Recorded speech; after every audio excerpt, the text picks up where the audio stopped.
Magandang araw sa inyong lahat mga idol, may bagong update tungkol sa top 25 pound for pound fighter sa nakalipas na 3 dekada na kung saan ito'y pinalabas ng California-based media.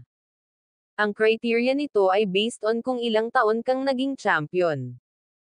Ilang division ang napanalunan mo, gaano ka katagal na mayagpag bilang boksingero. Top 25 sa listahan ang dating Russian-Australian light welterweight champion na si Kostesyu. Top 24 ang American boxer na former 2 times junior middleweight champion na si Winky Wright. Top 23 sa listahan ang British boxing superstar at lineal featherweight champion na si Prince Naseem Hamed.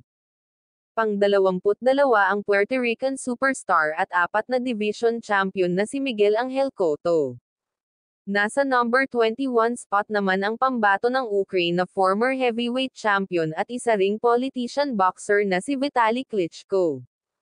Mayor siya ng Kyiv City State sa Ukraine. Nasa number 20 spot naman ang undefeated fighter na si former 2 division world champion Joe Calzaghe na kung saan may record itong 46 wins with 32 knockouts at nag-retire ito ng walang talo.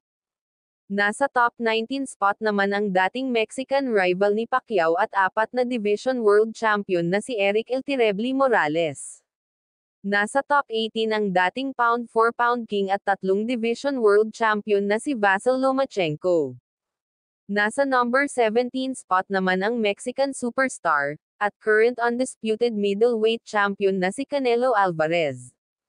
Nasa top 16 ang current undisputed welterweight champion at pound for pound king na si Terence Crawford. Nasa 15 spot ang long-time middleweight champion na si Gennady Golovkin o Triple G. Top 14 ang former 2 division unified world champion na si Andre Ward. Nasa top 13 spot si Vladimir Klitschko na dati ring heavyweight champion. Top 12 naman ang dating 3 division world champion at Puerto Rican legend na si Felix Tito Trinidad.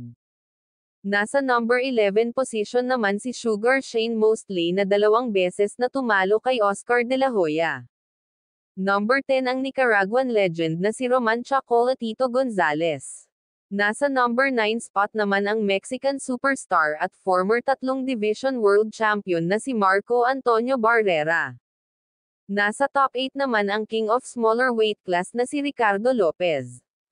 Nasa top 7 naman ang former 4 na division world champion at Mexican legend na si Juan Manuel Marquez. Nasa pang-6 na pwesto ang dating heavyweight king na si Lennox Lewis. Habang top 5 spot naman ang former 6 na division world champion na si Oscar the Golden Boy De La Hoya. Nasa top 4 naman ang former undefeated at 4 na division world champion na si Roy Jones Jr. Top 3 sa listahan si Bernard Hopkins na dating middleweight king. Top 2 ang former 5 division world champion at undefeated boxer na si Floyd Mayweather Jr. At ang nangunguna sa listahan ay walang iba kundi ang 8 division world champion na si Manny Pacquiao.